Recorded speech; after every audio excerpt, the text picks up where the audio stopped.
Coverage of your statement. Now, Reverend Amy Moore will come and offer a written statement by someone who wanted to share their voice but is unable to be present with us today.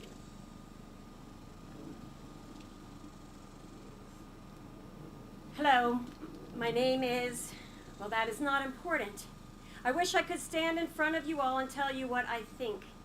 Some of you all might think that I am not here because of fear, but that is not the case. I am not here present with you all for my own protection. Because you all 15 years ago took my voice and stripped me of my youth and never gave it back. 15 years ago, I was here in this very same Henry Wade. I was 13 when I was brought to Henry Wade and put in the kids section. Did you hear that? Kids section. Who cares about that? Because you all didn't. We all know why someone is brought to Henry Wade. Because we broke the law and now we must be punished. That is what they told the 10-year-old standing next to me. We were stripped of our freedom like we were stripped from our clothes. Forced to stand naked in front of these adults. I don't know what feels worse, Henry Wade or being sex trafficked. Only thing that didn't change was the rule that adults know what's best, and you do what adults tell you to do. Now, some of you might be wondering, how was life at Henry Wade? I can tell you that. We had 3 meals a day, and you made sure not to complain about your waffle being cold, or else you will end up like John Doe in solitary confinement. We took showers once a day and had only 5 minutes to shower. And what I mean by only 5 minutes, I actually mean 3 minutes. The other 2 were for removing and putting your clothes back on. Also, you better not say a single word about a hole in your underwear or socks because they don't care. Don't get me started on the sleeping arrangements because we needed to be grateful for what we have. Thank you, Henry Wade, for my lumpy mat and holes in my blanket. I would like to say visitation was the only bright part in Henry Wade, but that did not last long because off to the underage strip club we went, where we were only paid with humiliation and embarrassment. We also went to school and made sure that we paid attention at all times and to not disagree with teachers, or else you'll end up on the floor for talking back. To be honest, I felt sorry for the teachers because they had no voice either and had to watch as my section buddy was put in a restraint. I do remember that I did have the opportunity once to leave Henry Wade to go to the doctor. I know I wasn't free, but knowing that I was at least going to be out of these 4 walls even for a second was enough. That wasn't the case here. I left these 4 walls locked up even more. This time these locks were on my wrist, my stomach, and my ankles. I never felt more locked up than when I was in Henry Wade. But the story doesn't end there. Next comes the walk of shame. The 200 feet from the van to the hospital doors felt like the longest walk I was ever in. And let's not forget all the people who welcomed me with eyes of disgust. Looking back at my time in Henry Wade, I learned that I and so many kids that were there with me could have had a different upbringing if Henry Wade wasn't the first and only option. Many kids at Henry Wade were locked up because they fled from danger, because they were protecting themselves or someone, because they were just being a kid. I can't have my childhood back, but future kids can.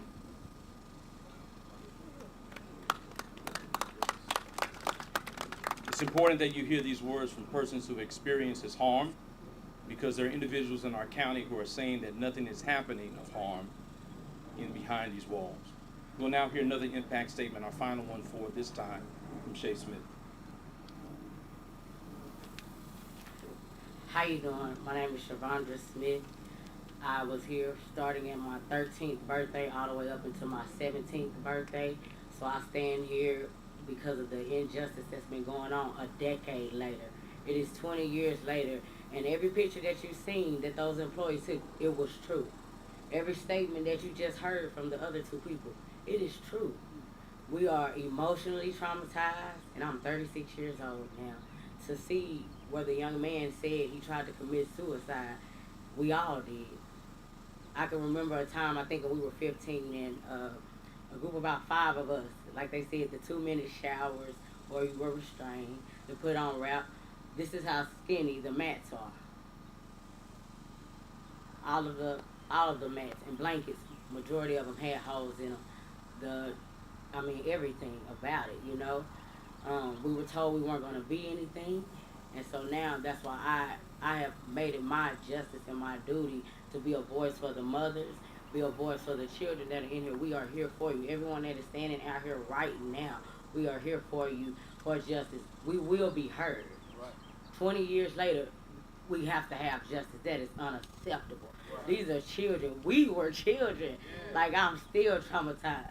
And the people that are here that know me can tell you that this place right here, if it doesn't kill you, it will kill you for the rest of your life. You'll still be traumatized.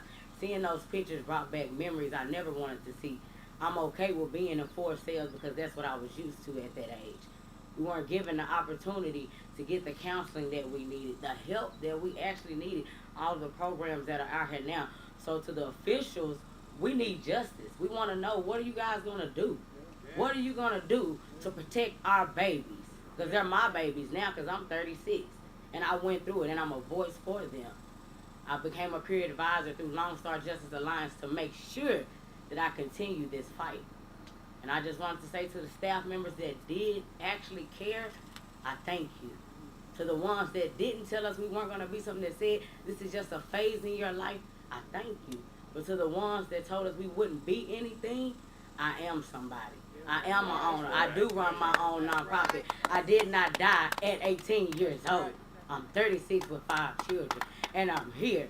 And we're not going anywhere. We'll stay coming down here until we get justice for these kids. Thank you. Thank you. All right. Thank you. Thank you so very much.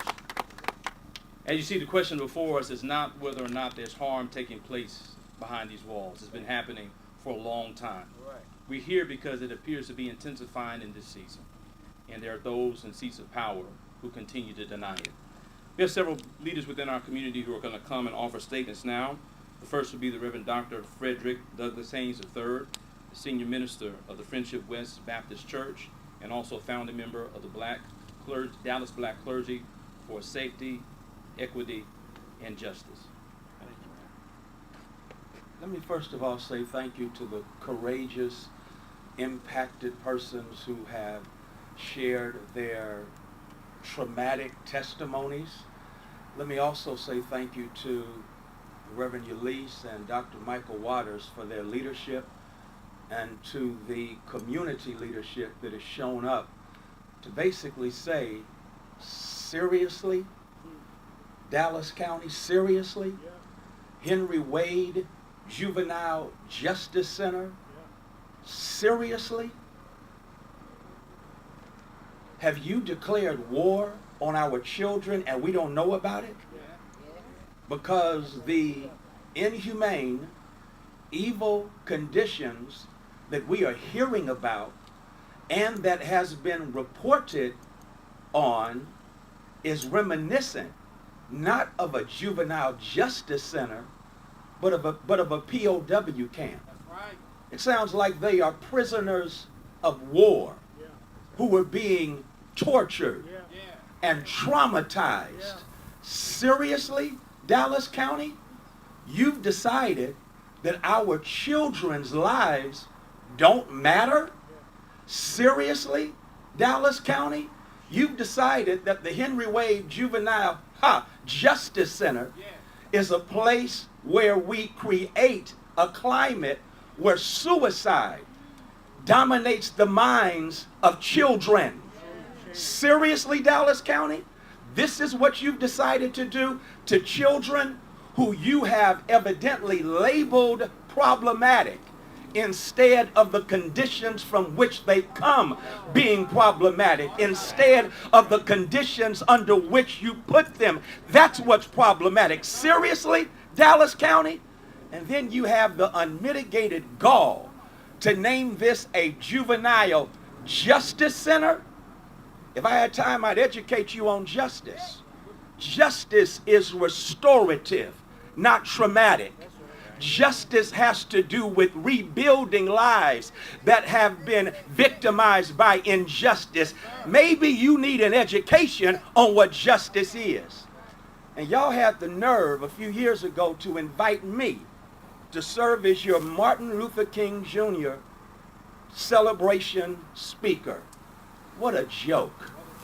So while you are celebrating King, the drum major for justice, you are practicing injustice on kids. I got a word for you. Kids' lives always matter. I got one last word for you. I represent a sable-skinned savior from the streets who knew something about being traumatized by an injustice system. And he promised that in the judgment, he would judge nations by how they treat the least of these. I'm going to remix what he's going to say to Dallas County Henry Wade Juvenile Justice Center. I was in the Henry Wade Juvenile Justice Center, and you traumatized me.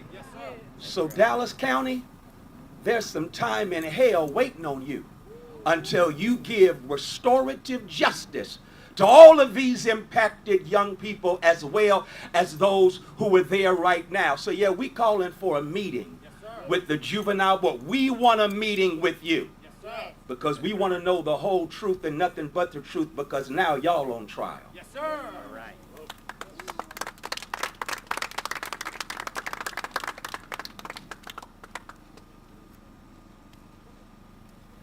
Dr. Haynes, I have another joke for you. Several years ago, I was invited by the Henry Wade Juvenile Justice Center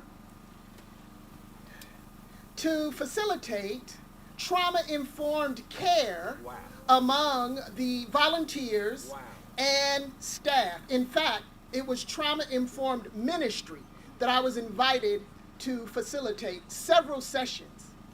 And so I am Reverend Dr. Irie Session, co-pastor of the Gathering of Womanish Church right here in Dallas. Right. And I accepted that invitation. I had no idea of the situation that these young people were going through. I was also invited by the Henry Wade Juvenile Justice Center to facilitate classes with the youth, boys and girls.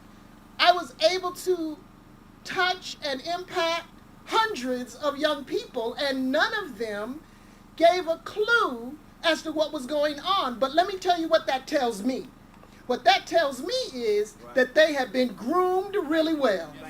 They have been groomed to keep quiet. They have been groomed to keep silent. And you know what? It reminds me of a story in the Bible. There is a story of a young child whose nurse was carrying him because there was danger approaching. As she was carrying him, she dropped him, and as a result of dropping him, he became crippled in both legs. Dallas County, you have dropped our children. You are dropping our children. Every single time they are unable to come outside and feel the sun on their skin, you have dropped them. Every time they only get one call to their family, you have dropped them. Every time they are not allowed to have sanitary conditions, you have dropped them. Dallas County, we're holding you accountable for dropping our children. Rather than protect our children, rather than to see that their lives matter, you have dropped them. And so we are here standing together as a community to say that is unacceptable. We want to meet with you because we want to be sure that our children stop being dropped and begin being cared for with dignity and humanity. We will not settle for anything less. Stop dropping our children.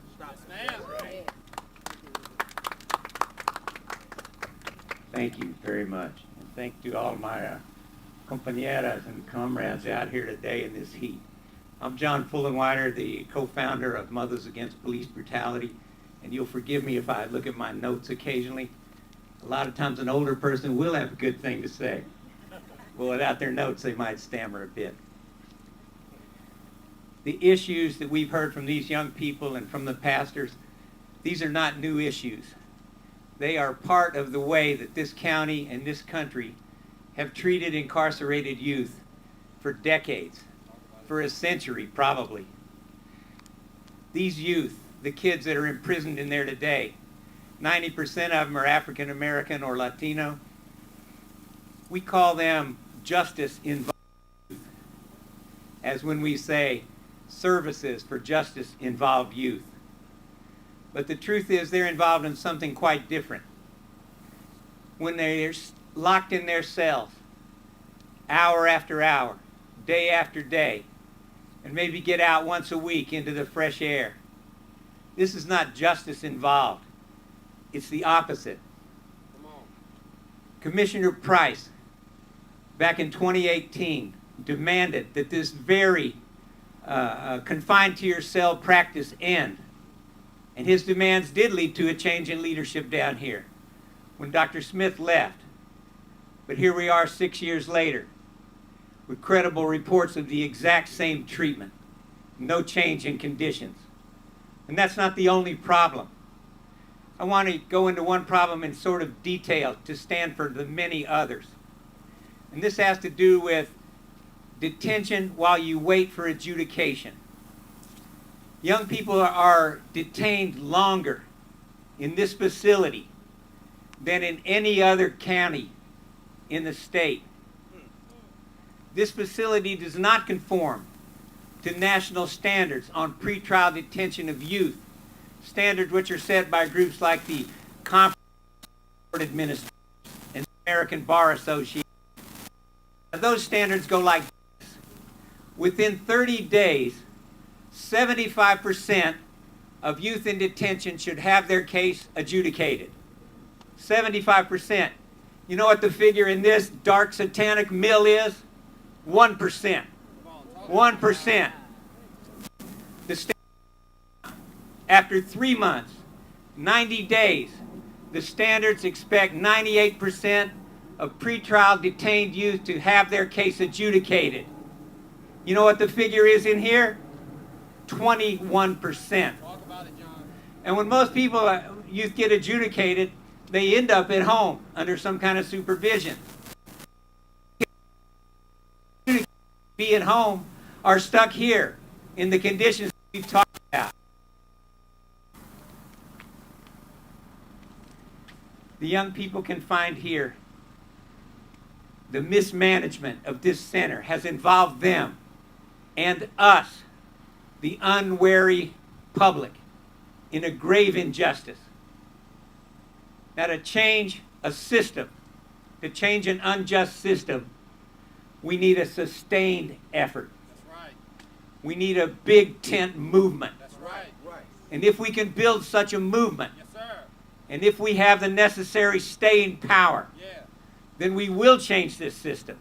And we'll save the futures and the lives of perhaps thousands of young people. Now, may it be so through our labor. Yes, Thank you. sir. Good, good. Thank you for your courage, for your heart, and may what breaks your heart and the heart of God break our hearts. I pray for restoration and ways out of the way for you.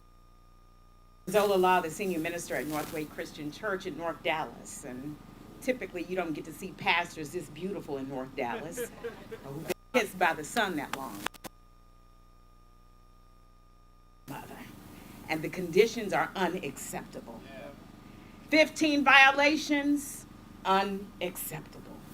When my 4-year-old does something that's unacceptable, there are consequences. But the consequences aren't a death penalty. Because not letting kids go outside to get vitamin D, that is inhumane. That is unacceptable. To not be able to shower daily. Now, my 4-year-old would rather not shower daily, but there are demands on him in my house. And so to not allow them to have water to refresh their bodies, that's a death penalty. This ought to be a place of a sanctuary. Earlier today, the kids came running to me during the children's moment in our sanctuary. This ought to be a sanctuary, a place of restoration. Justice is what Cornel West says is what love looks like in public. This is not love. This is death and death dealing. Y'all ought to know right by now that is unacceptable. And so we come as priests and as prophets about this problem. We come to protest because the system must change. All kids' lives matter. The system must change because all kids' lives matter. The system must change because all kids' lives matter. And Jesus, the one who I preach and teach, brought all the kids to himself. And he said, move out the way. I'm imagining there were some kids that were on a roll and some kids who were in detention centers. And he said, unless you see about these kids, don't step to me. Right. All right. Thank you.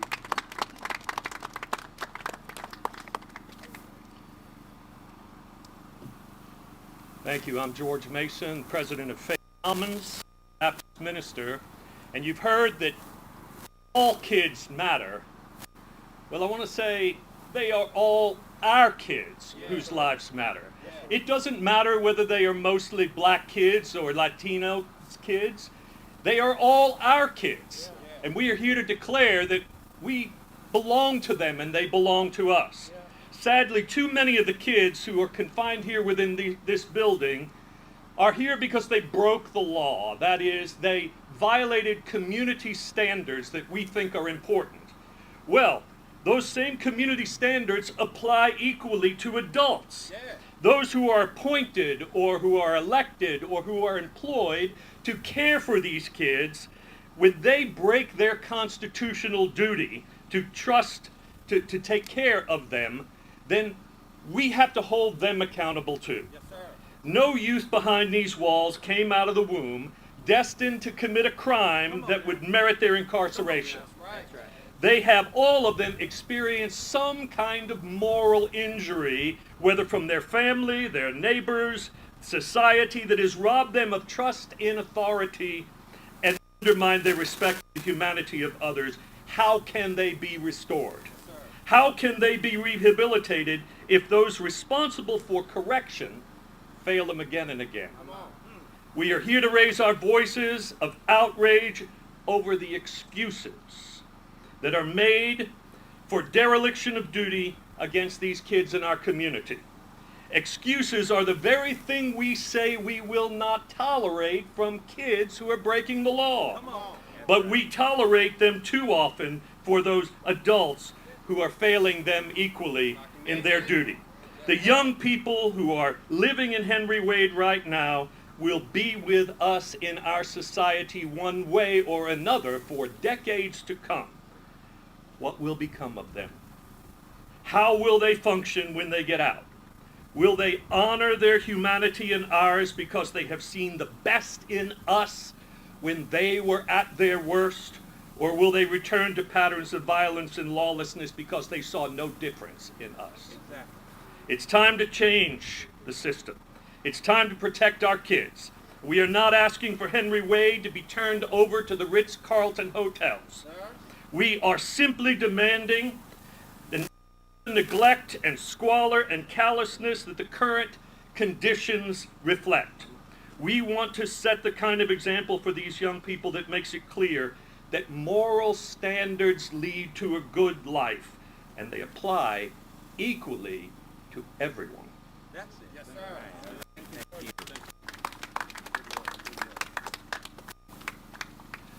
Hello, everyone. My name is Minister Dominique Alexander, president and founder of The Next Word. Let me start off by saying I want to thank Lady Waters and Pastor Waters for organizing and continuing to facilitate conversations in this coalition of justice, and to all my brothers and sisters and impacted individuals who have came out here today to bring their voices loud and clear. As a person who is formerly incarcerated in Dallas County, I know too well what it is like to be incarcerated inside of a solitary confinement facility. If many people did not remember, in 2016, as we organized a protest on July 7th, while I was yet incarcerated, I sat inside of a single for more than 4 days. I know the I did to me. And yet at the end of the day, I could not only imagine a 14-year-old, a 15-year-old, a 16-year-old having to go through that. Now, at the end of the day, the movement equips me and prepares me for things to come. But our children, it's imperative that we stand up in for them. I want to start off by the words of Michelle Alexander in the book New Jim Crow. She says, today's lynching is a felony charge. Today's lynching is incarceration. Today's lynch is a mob or professionals. They have a badge. They have law degrees. They have felony and modern ways of saying, I'm going to hang you and burn you. Once you get that F, you are on. I come here today because it seems as if the people who come to us every time, every 4 years, and asking for our vote has forgotten the reason why so many of our ancestors fought for their right to sit in the institution that they hold right now. And some of them have forgotten. Some of them look just like me. And I call a spade because at the end of the day, Dallas County holds most black elected officials than any county in the state of Texas. And yet at the end of the day, it seems as if Henry Wade himself is still running this county. Have individuals who have become more institutionalized and yet uphold the system and have forgotten their mission of why Fannie Lou Hamer years ago, more than 50 years ago, stood on the House Democratic National Convention's floor and spoke that speech so that officials could one day say that they are the Democratic candidate for Dallas County. And yet some of these individuals have forgotten that sacrifice. They've forgotten that sacrifice of Fannie Lou Hamer when a house was bombed. Go home and to even register to vote. Some of these people have forgotten their way. And some of them are going to ask us for our vote in 2026. And one of the things my pastor said, you are on trial, I will say we have receipts. And we're going to remind these individuals that look like us, that's on the juvenile board, that have failed to be held accountable towards the uncruel conditions of this Dallas County jail. I want to start off by saying thank you to our district attorney. It is a crying shame when a district attorney is the one that's saying the injustice live here, because normally in 50 years ago that would be the other way around. Yet I want to say thank you to John Cruzo for his leadership. I want to say thank you to Commissioner Summerman for his leadership. I want to say thank you to Judge Clay Jenkins for his leadership. I want to say thank you to Dr. Elba Garcia for his leadership. I want to say thank you to Dr. Teresa Daniels for her leadership. I left someone out for a reason. And yet at the end of the day, that's me saying that, not the individuals behind. Because yet at the end of the day, it is not to sit here and be comfortable when children are sitting behind us uncomfortable. And yet at the end of the day, when I see my tax-paying dollars being wasted, and I look at an audit report that says $800,000 were spent for a program that only had 2 kids, and yet these people that sit on this juvenile board is not flipping the table over, it lets me know that something is going on. So the next generation of work will continue to bring our voice to make sure that justice is served. And to all of the babies and the families, we are with you. I want to end by saying, I remember when a woman was here in pretrial release, and her son had got arrested. And the woman was sitting in this building behind me, and she looked at me, she said, Minister Alexander, I called them for months and years to support me with my son. And now that he has gotten arrested, I don't even have rights to my son. I want people to know that this facility behind us is a pretrial release. a pretrial place that is held until they see a jury of their own peers. And yet at the end of the day, it seems as if, like my pastor said, that this is a prisoner of war camp. Thank you.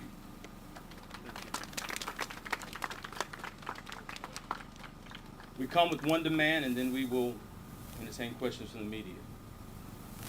The demand is simple. We demand to meet with each member of the Dallas County Juvenile. If you're not, we'd rather you do it to our face. To be a part of the solution, we want to know how we can collaborate with you to Dallas County. Yes, sir.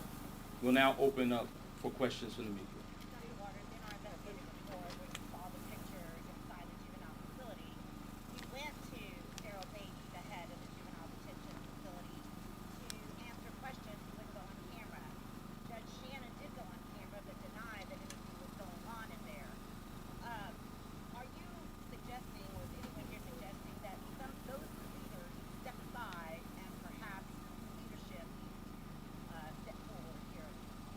At this present moment, our demand is clear. It's to meet with the members of the Dallas County Juvenile Board to hear directly from them what are the conditions inside this house. We've heard from these impacted individuals that there are horrors there. And if they join in unison with their chorus and let us know what's really happening there, then maybe we can collaborate and build. However, if they deny what we know is happening, we have our marching orders, and we certainly will collaborate together to remove them from office. Just to reiterate, what kind of timeline are you all asking for in terms of change for meeting? What are your immediate plans to have these not accommodated? Sure. The demands are immediate. We hope to receive a response from those members as soon as they are available. We understand that some may be on recess, but certainly as soon as they are back in the county, we anticipate and will receive a response. And anyone who's ready to meet with us, we're ready to meet with them now. Each day that passes is another day of a young person suffering. Each day passes is another day where the cloud of possibility, impossibility grows larger in the minds of these children. And so the time is now. Dr. King said the time is always ripe to do what is right.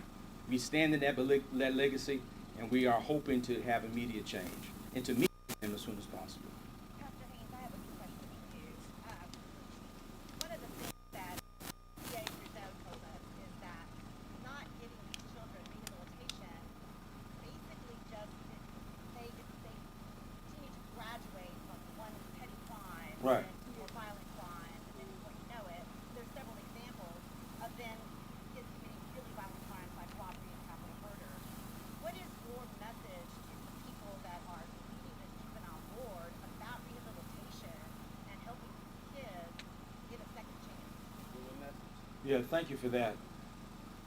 If it is true that hurt people, then it is also true that those who are criminally mistreated or treated as criminals have a greater chance of engaging in that which is criminal. Now, we have, of course, amazing examples here of someone who basically said, y'all hurt me, but I'm going to turn my pain into service.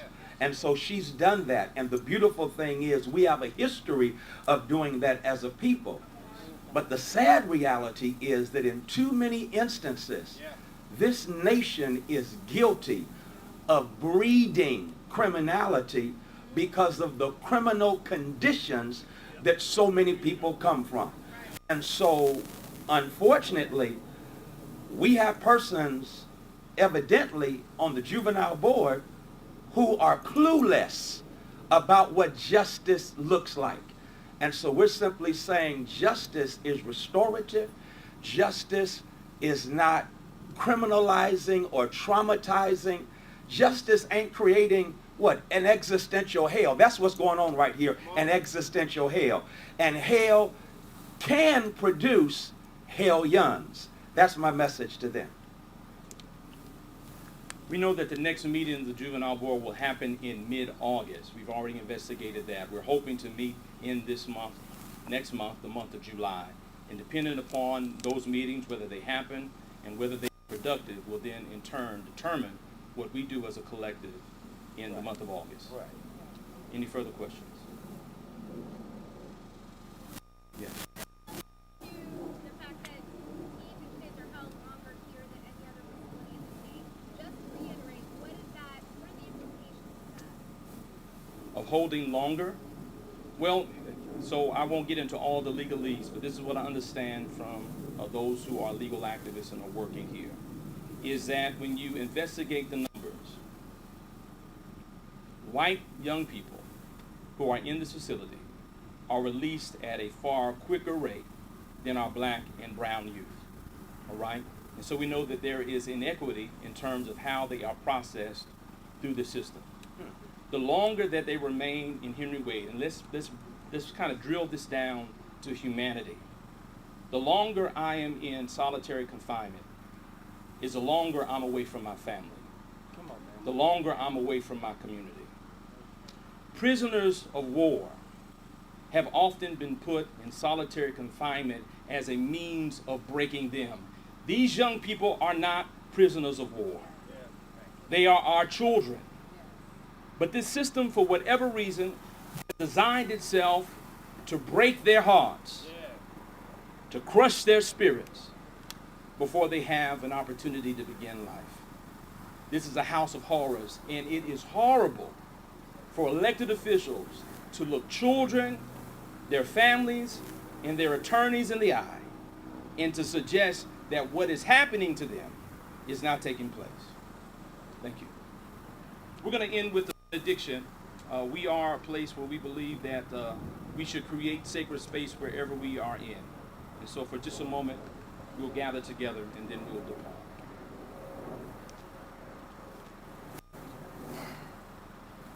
Good afternoon, everyone. Thank you so much for every single person who has shared, especially the voices of those who are justice impacted. And I want to start off. This week I was given a charge by Dr. Frederick Haynes.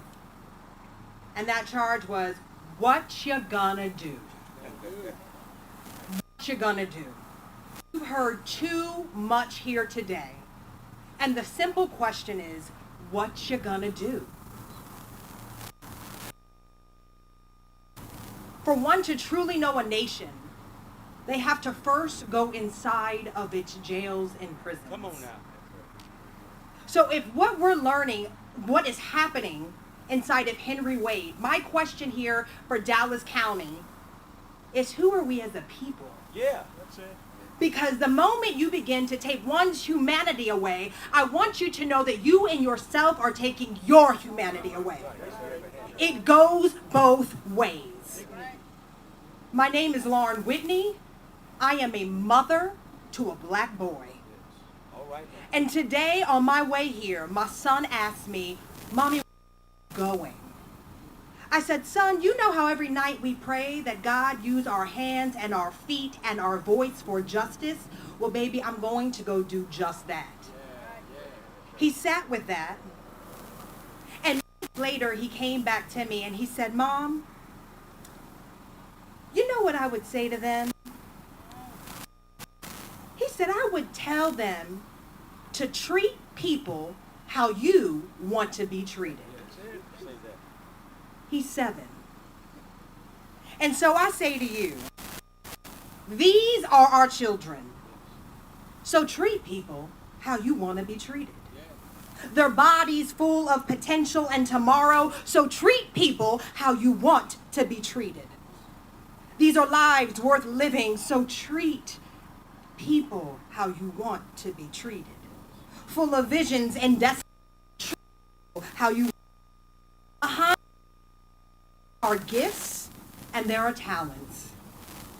Treat people how you want to be treated. Hope, growing minds. These are our children. There are dreams. These individuals behind this wall are God's dreams. Say that.